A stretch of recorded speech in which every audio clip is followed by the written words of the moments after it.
الحمد لله نحمده ونستعينه ونستغفره ونؤمن به ونتوكل عليه ونعوذ بالله من شرور أنفسنا ومن سيئات أعمالنا من يهده الله فلا مضل له ومن يضلل فلا هادي له ونشهد أن لا إله إلا الله وحده لا شريك له ونشهد أن سيدنا ونبينا ومولانا محمدا عبده ورسوله صلى الله على سيدنا محمد وعلى آله وصحبه وسلم تسليما كثيرا أما بعد فيا عباد الله أوصيكم بتقوى الله فقد قال الله تبارك وتعالى في كلامه العزيز والفرقان المجيد أعوذ بالله من الشيطان الرجيم بسم الله الرحمن الرحيم سبحان الذي أسرى بعبده ليلا من المسجد الحرام إلى المسجد الأقصى الذي باركنا حوله لنريه من آياتنا إنه هو السميع البصير. صدق الله مولانا العظيم. رب اشرح لي صدري ويسر لي أمري وحلل عقدة من لساني يفقهوا قولي. سبحانك لا علم لنا إلا ما علمتنا إنك أنت العليم الحكيم. அளவற்ற அருளாளனும் நிகரற்ற அன்புடையவனுமாகிய ஏகவல்லவன் அல்லாஹ் சுப்ஹானஹு வ தஆலாவின் திருநாமம் கூறி இன்றைய பிரசங்கத்தை ஆரம்பம் செய்கின்றேன். ஸலவாத்தும் ஸலாமும் இந்த உலகத்திற்கு ஒரு ரஹ்மத்தாக அருட்கொடையாக வந்துதித்த கண்மணி நாயகம் முஹம்மதுர் ரசூலுல்லாஹ் ஸல்லல்லாஹு அலைஹி வஸல்லம் அன்னவர்கள் மீதும் அன்னாரின் வாழ்க்கையை தங்களுடைய வாழ்க்கையிலே பின்பற்றி வாழ்ந்து வெற்றிகளை கண்ட உத்தம சஹாபாக்கள், தாபிஊன்கள், தபஉ தாபிஈன்கள், இமாம்கள், நல்லவர்கள், சீதவிகள் அனைவர்கள் மீதும் உண்டாகட்டுமாக என்று பிரார்த்தித்ததன் பின்னால் புனிதமிக்க ஜும்மாவுடைய கடமையை நிறைவேற்றுவதற்காக வேண்டி அல்லாஹுடைய இறை இல்லமா மாளிகையில் நேர காலத்துடன் வந்து இஅ்திகாஃபுடைய நியத்துடன் அமர்ந்திருக்கும் அல்லாஹ்வின் நல்லடியார்களே, எல்லா நிலைமைகளிலும் எல்லா சந்தர்ப்பங்களிலும் படைத்தவன் அல்லாஹ், அவனை பயந்து தக்வாவோடு வாழ்ந்து கொள்ளுமாறும், என்னென்ன விடயங்கள் அவனின் மூலமாக ஏவப்பட்டுள்ளனவோ அவைகளை குறுகிய கால வாழ்க்கையில் அவசரமாக எடுத்து நடக்குமாறும், என்னென்ன விடயங்கள் அவனின் மூலமாக தடை செய்யப்பட்டிருக்கின்றனவோ அப்படியாப்பட்ட பாவகரமான காரியங்களை விட்டும் முற்றுமுழுதாக தவிர்ந்து ஒதுங்கி வாழ்ந்து நல்ல பல அமாலுகளை செய்து இந்த உலகத்தை விட்டு பிரியும் தருணம் லா இலாஹ இல்லல்லாஹ் முஹம்மதுர் ரசூலுல்லாஹ் என்ற உயர்தரமான கலிமாவை மொழிந்தவர்களாக நம் அத்தனை பேர்களுடைய உயிர்களையும் அல்லாஹ் கைப்பற்றியல் புரிவானாக. அன்புக்குரிய இஸ்லாமிய சகோதரர்களே, பெரியார்களே, நாம் எல்லாம் இறைவனால் சங்கையாக்கப்பட்ட ஒரு மாதத்திலே இருந்து கொண்டிருக்கிறோம். அதுதான் இந்த ரஜபுடைய மாதம். இந்த ரஜபுடைய மாதத்தை பொறுத்தவரைக்கும் இந்த ரஜபுடைய மாதம் வந்துவிட்டாலே அருமை ரசூலுல்லாஹ் ஸல்லல்லாஹு அலைஹி வஸல்லம் அவர்கள் ரமலானுக்காக தயாராக ஆரம்பித்து விடுவார்கள். அந்த ரமலானுடைய பாக்கியம் கிடைக்க வேண்டும் என்பதற்காக வேண்டி இந்த ரஜபுடைய மாதத்தினுடைய துவக்கத்திலிருந்தே நபிகள் நாயகம் ஸல்லல்லாஹு அலைஹி வஸல்லம் அவர்கள் பிரார்த்திக்க ஆரம்பித்து விடுவார்கள். அது ஒரு புறம் இருக்க, இந்த ரஜபுடைய மாதத்தில் மிகவும் விசேடமாக பேசப்படுகின்ற இந்த ரஜபுடைய மாதம் சுமந்து வந்திருக்கக்கூடிய ஒரு உன்னதமான ஒரு நிகழ்வுதான் அருமை ரசூலுல்லாஹ் ஸல்லல்லாஹு அலைஹி வஸல்லம் அவர்கள் இந்த பூ உலகில் இருந்து 7 வானங்களையும் கடந்து அல்லாஹுடைய தரிசனத்தை பெற்று வந்த அந்த இஸ்ரா வல் மிஅராஜுடைய பயணம். இன்று வளர்ந்திருக்கும் அறிவியல் ஆய்வாளர்கள் கூட இப்படியும் நடக்கக்கூடிய சாத்தியப்பாடுகள் இருந்ததா என்று யோசிக்கும் அளவுக்கு அல்லாஹ் சுப்ஹானஹு வ தஆலா அவனுடைய ஹபீப் ஸல்லல்லாஹு அலைஹி வஸல்லம் அவர்களுக்கு இப்படிப்பட்ட ஒரு நிகழ்வை உண்டாக்கி காட்டினான். அந்த வகையிலே இந்த மிஅராஜுடைய தலைப்பு இது ஓரிரு ஜும்மாக்களில் பேசி முடிக்க முடியுமான ஒரு தலைப்பல்ல. இதை விரிவாக நாம் பார்க்க வேண்டும். இன்றைய நாள் பரீட்சையினுடைய நாளாக இருப்பதினால் சுருக்கமாக இந்த குத்துபாவை ஒரு சில விடயங்களோடு முடித்துக் கொள்ளலாம் என நினைக்கிறேன். கண்ணியமான சகோதரர்களே, பெரியார்களே, அருமை ரசூலுல்லாஹ் ஸல்லல்லாஹு அலைஹி வஸல்லம் அவர்கள் முன்னைய எந்த நபிமார்களுக்கும் கொடுக்கப்படாத அளவுக்கு மோஜிசாத்துக்கள் கொடுக்கப்பட்டவர்கள். அதிலும் குறிப்பாக இந்த மிஅராஜுடைய இந்த பயணத்தை எடுத்துக்கொண்டால் இது போன்ற ஒரு முஅஜிசா, ஒரு அருட்பாக்கியம் எந்த ஒரு நபிக்கும் கொடுக்கப்படவில்லை. அந்த வகையிலே 7 வானங்களையும் கடந்து அல்லாஹ்வினுடைய தரிசனத்தை பெற்று தொழுகையை பரிசாக பெற்று திரும்பிய இந்த பயணம்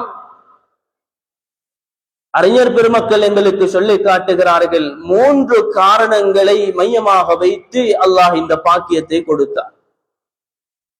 நபிகள் நாயகம் ஸல்லல்லாஹு அலைஹி வஸல்லம் அவர்கள் வாழ்ந்து கொண்டிருக்கக்கூடிய காலம், அவர்களுடைய மனைவி அன்னை ஹதீஜா ரலியல்லாஹு தஆலா அன்ஹா அவர்கள் ஆரம்ப கட்டத்தில் நபிகள் நாயகம் ஸல்லல்லாஹு அலைஹி வஸல்லம் அவர்களுக்கு உறுதுணையாக இருந்தவர்கள். எல்லா நிலைமைகளிலும் எல்லா சந்தர்ப்பங்களிலும் உதவியவர்கள். எந்த அளவுக்கு என்றால் தங்களுடைய பொருளாதாரம் அனைத்தையும் இந்த தீனுக்காக, தன்னுடைய கணவருக்காக இழந்த ஒரு செல்வ சீமாட்டி சந்தோஷமாக வாழ்ந்து வந்தவர்கள். ஒரு கட்டத்தில் அவர்களும் உலகை விட்டு பிரிய வேண்டிய தருணம் ஏற்படுகிறது. அன்னை ஹதீஜா ரலியல்லாஹு தஆலா அன்ஹா அவர்கள் தனக்கு பக்கபலமாக இருந்து அந்த ஹிரா குகையில் தான் இருந்த பொழுது அங்கே வந்து தனக்குண்டான தேவைகள் அனைத்தையும் பூர்த்தி செய்து தந்த அந்த அருமையான மனைவி உலகத்தை விட்டும் பிரியும் தருணம். பிரிந்து விட்டார்கள். நபிகள் நாயகம் ஸல்லல்லாஹு அலைஹி வஸல்லம் அவர்களுக்கு தாங்கிக் கொள்ள முடியவில்லை. கவலையில் அந்த நாட்கள் கழிகின்றன. கண்ணியமான சகோதரர்களே, இது ஒரு புறம் இருக்க, இன்னும் சில நாட்கள் கடந்த அந்த தருவாயில் நபிகள் நாயகம் ஸல்லல்லாஹு அலைஹி வஸல்லம் அவர்களுக்கு இன்னும் ஒரு பேரிழப்பு. தனக்கு எந்நேரத்திலும் துணையாக இருந்து இந்த தீனுல் இஸ்லாத்தை ஆரம்பமாக மக்காவிலே தெரியப்படுத்திய அந்த நாட்களில் எல்லாம், அங்கே மக்களினுடைய எதிர்ப்புகள் வர ஆரம்பித்த அந்த சந்தர்ப்பங்களில் எல்லாம் தன்னை வந்து அந்த இடங்களில் எல்லாம் காப்பாற்றி விட்ட தன்னுடைய சிறிய தந்தை அபூ தாலிப் என்பவர் நபிகள் நாயகம் ஸல்லல்லாஹு அலைஹி வஸல்லம் அவர்களுக்கு ஆரம்ப கட்டத்தில் எவ்வளவு உறுதுணையாக இருந்தார்கள். அவர்களும் இந்த உலகத்தை விட்டு பிரிய வேண்டிய தருணம் ஏற்படுகிறது. அந்த அபூ தாலிப் தனக்கு பக்கபலமாக இருந்தவர், குறைஷி அந்த குலத்திலே மிகவும் கௌரவமாக இருந்த ஒருவர், ஒரு தலைவர், அவரும் மரணித்து விடுகிறார். பெருமானாருக்கு 2 கவலைகள். இதே கவலையிலே இருந்து கொண்டிருக்கக்கூடிய சந்தர்ப்பத்தில் தான் இந்த மக்காவிலே இருக்க முடியாது, இந்த மக்காவிலே இருக்கக்கூடிய இந்த மனிதர்களால் ஏற்படுகின்ற துன்பங்களை சகித்துக் கொள்ள முடியாது என்றிருந்த அந்த தருணத்தில் பெருமானார் ஸல்லல்லாஹு அலைஹி வஸல்லம் அவர்கள் தாயிஃபை நோக்கி பிரயாணம் படுகிறார்கள். தாயிஃப் என்ற அந்த நகரத்தை நோக்கி பெருமானாருடைய பிரயாணம் ஆரம்பிக்கிறது. உலமாக்கள் எழுதுகிறார்கள் 10 நாட்களை கொண்ட பிரயாணம் அது. பெருமானார் ஸல்லல்லாஹு அலைஹி வஸல்லம் அவர்களுடைய வாழ்க்கையில் அந்த 10 நாட்களும் அடைந்த சோகத்தை போன்ற சோக வரலாறு எந்த நாட்களிலும் பதியப்படவில்லை. அந்த தாயிஃபுக்கு சென்று அங்குள்ள மக்களாவது இந்த தீனுல் இஸ்லாத்தை ஏற்றுக்கொள்வார்களா, இந்த தீனுல் இஸ்லாத்தின் பக்கம் வருவார்களா என்ற ஆசையோடும் ஆர்வத்தோடும் சென்ற அருமை ரசூலுல்லாஹ் ஸல்லல்லாஹு அலைஹி வஸல்லம் அவர்களுக்கு அங்கே கிடைத்ததெல்லாம் அதற்கு மாற்றமான, பெருமானாருடைய உள்ளத்தை நோவிக்கக்கூடிய, உடலை நோவினைப்படுத்தக்கூடிய விடயங்கள் தான் அங்கே நடந்தேறியதை நாம் வரலாறிலே பார்க்கிறோம். ஹதீஸ் கிதாபுகளிலே நாம் பார்க்கின்ற அந்த சந்தர்ப்பத்தில் பெருமானாருடைய காலம், அந்த வாழ்ந்த காலத்தில் மிகவும் கஷ்டமான சோகமான நாட்களாக இந்த நாட்கள் பதிவு செய்யப்பட்டிருக்கிறது. முதலாவது ஹதீஜா ரலியல்லாஹு அன்ஹா அவர்களுடைய மரணம், அதனைத் தொடர்ந்து அபூ தாலிபுடைய மரணம், அதனைத் தொடர்ந்து இந்த தாயிஃபுடைய நிகழ்வு, பெருமானார் ஸல்லல்லாஹு அலைஹி வஸல்லம் அவர்கள் கவலையுடன் அந்த தாயிஃபை விட்டும் திரும்புகிறார்கள். தன்னுடைய உடம்பெல்லாம் காயப்படுத்தப்பட்ட நிலைமையில், தன்னுடைய உடம்பில் இருந்து இரத்தங்கள் பீரிட்டு பாய்ந்த நிலைமையில், தான் அணிந்திருந்த அந்த பாதணிகள் கூட இரத்தத்தினால் நனைந்து போகின்ற அளவுக்கு அங்கே துன்புறுத்தப்பட்ட அந்த சந்தர்ப்பத்தில் பெருமானார் அங்கிருந்து வெளியாகிறார்கள். கவலையிலே இருக்கிறார்கள்.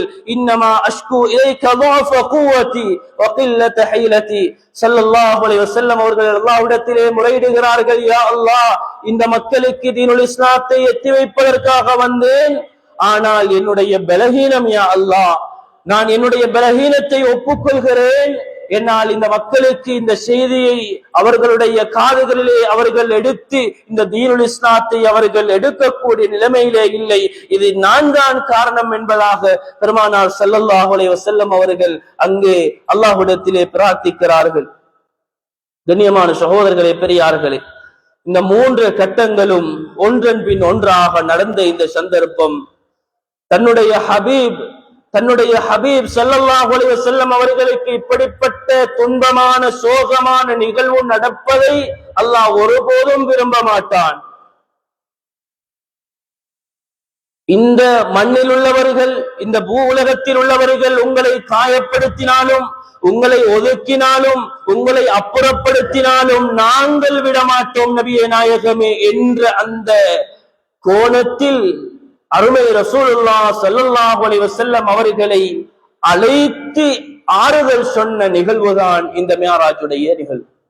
இந்த 3 சோகமான கட்டங்களுக்கு பின்னால் அல்லாஹ் ஏற்படுத்தி கொடுத்த மிக முக்கியமான ஒரு நிகழ்வுதான் இந்த மிஅராஜுடைய பயணம்.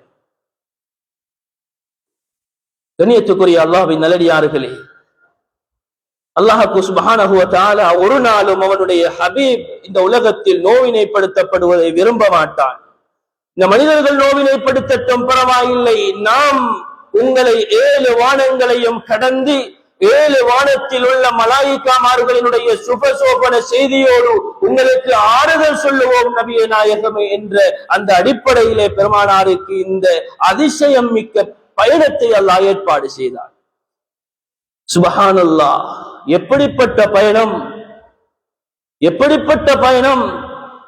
ஒரு இரவைக்குள்ளால் இந்த பயணம் நிகழ்ந்திருக்கிறது.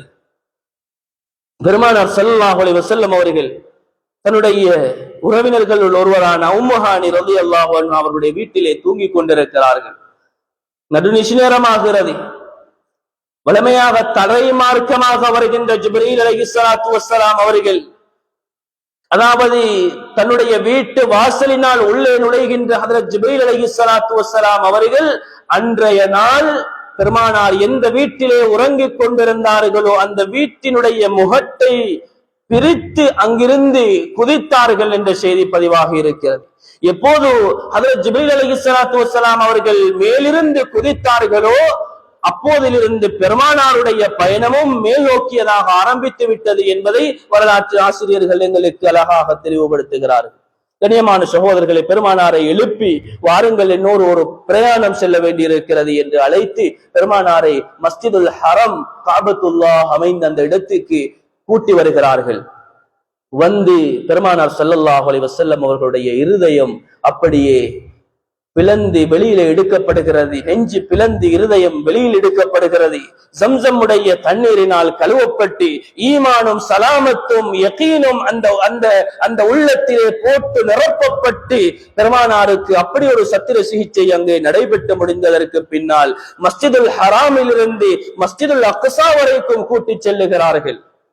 அதைத்தான் அல்லாஹ் சுப்ஹானல்லதி அஸ்ரா பிஅப்திஹி லைலம் மினல் மஸ்ஜிதில் ஹராமி இலல் மஸ்ஜிதில் அக்ஸா. நாம் நம்முடைய தூதர், நம்முடைய அடியார் முஹம்மது ஸல்லல்லாஹு அலைஹி வஸல்லம் அவர்களை மஸ்ஜிதுல் ஹராமில் இருந்து மஸ்ஜிதுல் அக்ஸா வரைக்கும் இராவலி நடத்தாட்டினோம் என்று அல்லாஹ் குர்ஆனிலே குறிப்பிடுகின்றார். கண்ணியமான சகோதரர்களே, எப்படி மஸ்ஜிதுல் ஹராமில் இருந்து அதாவது நபிகள் நாயகம் ஸல்லல்லாஹு அலைஹி வஸல்லம் அவர்களுக்கு உண்டான ஒரு பயண ஏற்பாடு செய்யப்பட்டிருக்கிறது. புராக் என்ற வாகனம் புராக் என்ற வாகனம், அதற்கு முன்னால் யாரும் கண்டதும் இல்லை, கேள்விப்பட்டதும் இல்லை, பார்த்ததும் இல்லை. இமாம்கள் எங்களுக்கு தெளிவுபடுத்துகிறார்கள். ஹதீசுகளின் வாயிலாக நாம் பார்க்கிறோம், கழுதையை விட சிறிய, கோவேறு கழுதையை விட பெரியதாக இருக்கக்கூடிய ஒரு பருப்பத்திலே உள்ள ஒரு பிராணி அங்கே பெருமானாருக்காக தயார்படுத்தப்படுகிறது. அந்த புராக் என்ற வாகனத்திலே பெருமானார் ஏற்றப்படுகிறார்கள். ஏற்றப்பட்டு ஸல்லல்லாஹு அலைஹி வஸல்லம் அவர்கள் மஸ்ஜிதுல் அக்ஸா பலஸ்தீன பூமி வரைக்கும் கொண்டு செல்லப்படுகிறார்கள். இதற்கு இடைப்பட்ட தூரம் கிட்டத்தட்ட 1200 கிலோமீட்டர்கள். இந்த வாகனம் எவ்வளவு தூரம் அதனுடைய வேகம் இருந்தது என்றால், அந்த பிராணியினுடைய பார்வை எந்த அளவு தூரம் எட்டுமோ அந்த அளவுக்கு ஒரு காலை எடுத்து அது எட்டு வைக்கும். ஒரு மலையிலே ஏற ஆரம்பிக்குமாக இருந்தால் அதனுடைய முன்னங்கால்கள் சிறியதாக ஆகி பின்னங்கால்கள் பெருத்தனாக ஆகிவிடும். அதே போன்று ஒரு மலைமேட்டிலிருந்து கீழே இறங்குவதாக இருந்தால் அதனுடைய முன்னங்கால்கள் பெரியதாக நீளமானதாக ஆகி அதனுடைய பின்னங்கால்கள் கட்டையானதாக ஆகிவிடும். கடைசி வரைக்கும் அருமை ரசூலுல்லாஹ் ஸல்லல்லாஹு அலைஹி வஸல்லம் அவர்களுக்கு ஒரு குலுக்கம் இல்லாமல், ஒரு அசைவு இல்லாமல், ஒரு நோவினை இல்லாமல் அல்லாஹ் அந்த பிரயாணத்தை ஏற்பாடு செய்திருந்தார். கண்ணியமான சகோதரர்களே, பெரியார்களே, போற வழியிலே பல அதிசயங்களை கண்டார்கள், அதிசயங்கள் காட்டப்பட்டன. இறுதியாக பைத்துல் மக்திஸை சென்றடைகிறார்கள், மஸ்ஜிதுல் அக்ஸாவை சென்றடைகிறார்கள். பெருமானார் ஸல்லல்லாஹு அலைஹி வஸல்லம் அங்கே தன்னுடைய அந்த புராக்கை ஒரு வளையத்திலே கட்டிவிட்டு பெருமானார் அந்த மஸ்ஜிதுக்குள்ளே நுழைகிறார்கள். அங்கே ஆரம்ப நபி ஆதம் அலைஹிஸ்ஸலாத்து வஸ்ஸலாம் அவர்கள் தொடக்கம் நபிகள் நாயகம் ஸல்லல்லாஹு அலைஹி வஸல்லம் அவர்களுக்கும் வரைக்கும் உண்டான அனைத்து நபிமார்களும் அங்கே பிரசன்னமாகி இருக்கிறார்கள். அவர்கள் அனைவருக்கும் இமாமாக இருந்து தொழுகை நடாத்தினார்கள். அங்கேதான் சையீதுல் அன்பியா, நபிமார்களுக்கெல்லாம் தலைவர், இமாமுல் அன்பியா, நபிமார்களுக்கெல்லாம் தலைவர் என்கின்ற அந்த பட்டம் பெருமானாருக்கு வழங்கப்படுகிறது. கண்ணியமான சகோதரர்களே, அதிலிருந்து அந்த தொழுகையை முடித்ததற்கு பின்னால் பெருமானார் ஸல்லல்லாஹு அலைஹி வஸல்லம் அவர்கள் மேல் நோக்கி அவர்களுடைய பிரயாணம் ஆரம்பிக்கிறது. ஹஜ்ரத் ஜிப்ரீல் அலைஹிஸ்ஸலாத்து வஸ்ஸலாம் அவர்கள் கூடவே இருக்கிறார்கள். 7 வானங்களையும் தாண்டிய பிரயாணம், அதற்குத்தான் மிஅராஜ் என்பதாக சொல்லுவார்கள். சென்று முதலாவது வானம் கிட்டவாகின்ற அந்த சந்தர்ப்பத்தில் அந்த முதலாவது வானம் தட்டப்படுகிறது. அங்கிருந்து ஒரு சத்தம், யார் வந்திருக்கிறீர்கள்? நான் ஜிப்ரீல் வந்திருக்கிறேன். உங்களோடு யார் வந்திருப்பது? ஹஜ்ரத் முஹம்மதுர் ரசூலுல்லாஹ் ஸல்லல்லாஹு அலைஹி வஸல்லம் அவர்கள் வந்திருக்கிறார்கள் என்று சொன்னதுதான் தாமதம். அந்த முதலாவது வானத்தினுடைய கதவு திறக்கப்படுகிறது. பெருமானாரும் ஹஜ்ரத் ஜிப்ரீல் அலைஹிஸ்ஸலாத்து வஸ்ஸலாம் அவர்களும் உள்ளே நுழைகிறார்கள். முதலாவது வானம் திறக்கப்பட்டதும் அங்கே முதலாவது வானத்திலே ஹஜ்ரத் ஆதம் அலைஹிஸ்ஸலாத்து வஸ்ஸலாம் அவர்கள், மர்ஹபன் யா ரசூலல்லாஹ், அல்லாஹ்வுடைய நபியே, இறுதி நபியே, உங்களுக்கு அல்லாஹ்வுடைய சாந்தி சமாதானம் உண்டாகட்டும், உங்களுடைய வரவு நல்வரவாகட்டும், வருக வருக என்று முகமன் கூறி வரவேற்றார்கள் ஹஜ்ரத் ஆதம் அலைஹிஸ்ஸலாத்து வஸ்ஸலாம் அவர்கள். அங்கே பேச்சுவார்த்தைகள் எல்லாம் முடிந்ததற்கு பின்னால் இரண்டாவது வானமும் தட்டப்பட்டு இதே கேள்விகள் கேட்கப்பட்டு இரண்டாவது வானம் திறக்கப்படுகிறது. அங்கே பார்த்தால் நபி ஈசா அலைஹிஸ்ஸலாம், நபி யஹ்யா அலைஹிஸ்ஸலாம் ஆகிய 2 பேர்களும் அங்கே இருக்கிறார்கள். அவர்களும் பெருமானாரை முகமன் கூறி வரவேற்கிறார்கள்.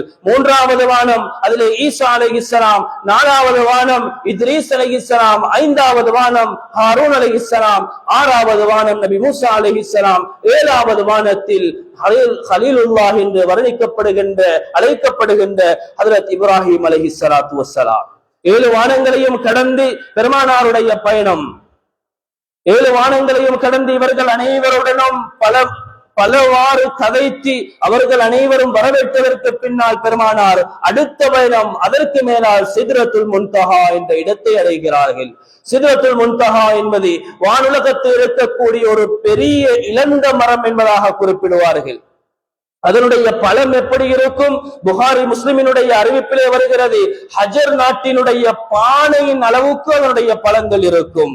அதனுடைய அந்த இலைகள் எவ்வாறு அமைந்திருக்கும் என்றால், யானையினுடைய காதுகள் எவ்வாறு பெருப்பமோ அதே மாதிரி அந்த இழந்த மரத்தினுடைய இலைகள் இருக்கும். இந்த இடத்தை அடைகிறார்கள். அந்த இடத்திலிருந்து 4 நதிகள் ஊற்றெடுக்கின்றன. அந்த 4 நதிகளில் 2 நதி சுவர்க்கத்தினூடாக ஓட ஆரம்பித்திருக்கிறது. 2 நதிகள் அது உலகத்தை நோக்கி பிரிய ஆரம்பித்த அந்த செய்தியை கண்டு ஹஜ்ரத் ஜிப்ரீல் அலைஹிஸ்ஸலாத்து வஸ்ஸலாம் அவர்கள் சொன்னார்கள், யா ரசூலல்லாஹ், இதுதான் நைல் நதியும் ஃபுராத் நதியும், இங்கிருந்து தான் இது ஊற்றெடுக்கிறது, உருவாகிறது என்ற விஷயத்தை அங்கே பெருமானாருக்கு சொல்லிக் கொடுக்கிறார்கள். அதனையும் தாண்டி பைத்துல் மஅமூர் என்பது மலாயிகாமார்களினுடைய பள்ளிவாசல். 7 வானங்களையும் கடந்து மலாயிகாமார்கள் அமல் செய்வதற்காக அமைக்கப்பட்ட பள்ளிவாசல். சரியாக காபத்துல் எந்த இடத்திலே இப்போது இருக்கிறதோ அதற்கு நேராக 7 வானத்துக்கு அப்பால் அந்த பைத்துல் மஅமூர் என்ற பள்ளிவாசல் இருக்கிறது. அந்த பைத்துல் மஅமூர் என்ற பள்ளிவாசலிலே ஒவ்வொரு நாளும் 70,000 மலக்குமார்கள் நுழைவார்கள். நுழைந்தவர்கள் திரும்ப நுழைய மாட்டார்கள். அப்படிப்பட்ட பைத்துல் மஅமூரை பெருமானார் பார்க்கிறார்கள். அதற்கு பின்னால் சுவர்க்கம், நரகம், இறுதியாக அல்லாஹ்வுடைய தரிசனம். அல்லாஹ் அழைத்தார்.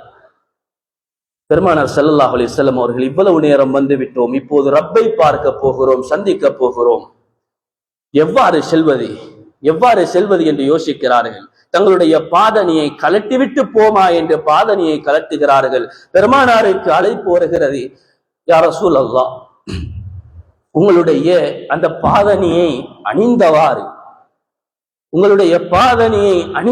உள்ளே வாருங்கள்.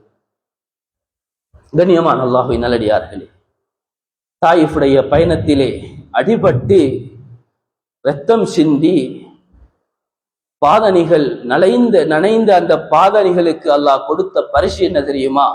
அல்லாஹுடைய தர்பாருக்கு அதே பாதணியோடு பெருமானார் வர வேண்டும்.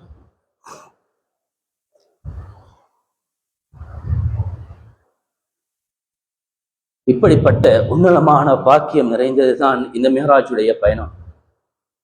கடைசியாக அல்லாஹ்விடத்தில் இருந்து 50 நேர தொழுகைகள் கொடுக்கப்பட்டு இறுதியாக 5 நேர தொழுகையோடு பெருமானார் உலகத்திற்கு வருகிறார்கள்.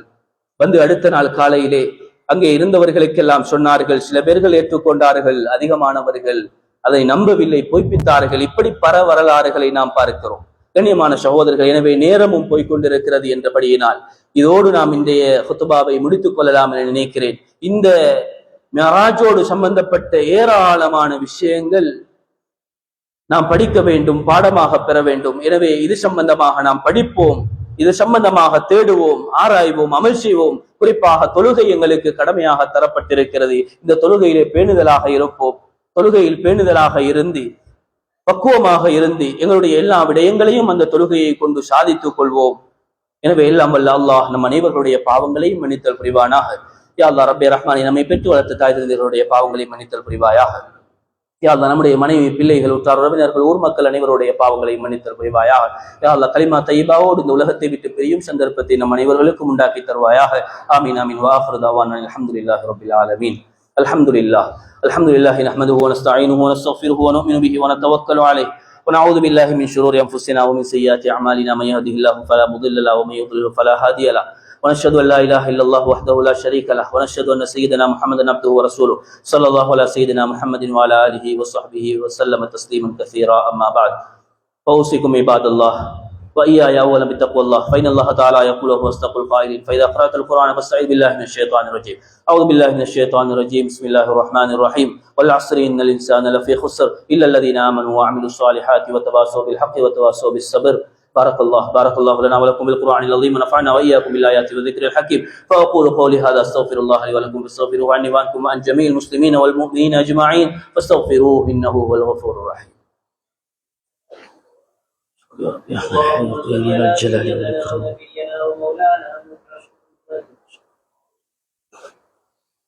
الحمد لله الذي حمدا كثيرا كما أمر، وأشهد أن لا إله إلا الله وحده لا شريك له إرغاما لمن جحد به وكفر، وأشهد أن سيدنا محمدا عبده ورسوله سيد البشر صلى الله على سيدنا محمد وعلى آله وصحبه متصلت عين من الله. أما بعد، فأوصيكم عباد الله وإياي أولا بتقوى الله، فإن الله تعالى يقول هو أصدق القائلين: فإذا قرأت القرآن فاستعذ بالله من الشيطان الرجيم. فأوصيكم عباد الله وإياي أولا بتقوى الله، فإن التقوى تنجيكم من عذاب القبر وعذاب النار وتدخلكم الجنة الأعلى. فاعلموا عباد الله أن الله تعالى أمركم أمرا عميما، وبدأ بنفسه تعظيما وثنى بملائكته تكريما. إن الله وملائكته يصلون على النبي يا أيها الذين آمنوا صلوا عليه وسلموا تسليما. فأجيبوا إلى ما دعاكم وصلوا وسلموا على من به الله هداكم. اللهم صل وسلم وبارك على محمد وعلى آله الأطهار وأصحابه الأخيار آناء الليل وأطراف النهار. أرسله بالحق بشيرا ونذيرا بين يدي الساعة. من يطع الله ورسوله فقد رشد، ومن يعص الله ورسوله فإنه لا يضر إلا نفسه ولا يضر الله شيئا. أما بعد، فإني أوصيكم وإياي أولا بتقوى الله. قال الله تعالى: أبي بكر الصديق رضي الله عنه: فإذا قرأت القرآن فاستعذ بالله من الشيطان الرجيم. عن أبي بكر رضي الله تعالى عنه، عن أمير المؤمنين سيدنا عمر بن الخطاب رضي الله تعالى عنه، وعن أمير المؤمنين سيدنا عثمان بن عفان رضي الله تعالى عنه، وعن أمير المؤمنين سيدنا علي بن أبي طالب رضي الله عنه، وعن ستة الباقين من العشرة المبشرين، وعن السبتين الشهيدين إمام أهل الجنة سيدنا حسن وسيدنا حسين رضي الله تعالى عنهما، وعن الزهراء البتول فاطمة بنت رسول الله صلى الله عليه وسلم، وعن أمهات المؤمنين وعن الأنصار والمهاجرين وسائر الصحابة أجمعين، وعن التابعين وتابعي التابعين بإحسان إلى يوم الدين. والله عنا معهم برحمتك يا أرحم الراحمين. اللهم أعز الإسلام والمسلمين وأذل الشرك والمشركين ودمر أعداء الدين، فانصرنا على القوم الكافرين. اللهم اغفر للمؤمنين والمؤمنات والمسلمين والمسلمات الأحياء منهم والأموات، إنك سميع قريب مجيب الدعوات يا قاضي الحاجات. اللهم اجرنا من النار، اللهم اجرنا من النار، اللهم اجرنا من النار. اللهم لا تشوي خلقنا بنار ولا تجعلنا من حطب النار، فإنها بئس الدار وبئس المثوى وبئس القرار. ربنا اغفر لنا ولإخواننا الذين سبقونا بالإيمان، ولا تجعل في قلوبنا غلا للذين آمنوا ربنا إنك رؤوف رحيم. إن الله يأمر بالعدل والإحسان وإيتاء ذي القربى وينهى عن الفحشاء والمنكر والبغي يعظكم لعلكم تذكرون. فاذكروا الله العظيم يذكركم، يشكركم ويهديكم، ولذكر الله أكبر والله يعلم ما تصنعون.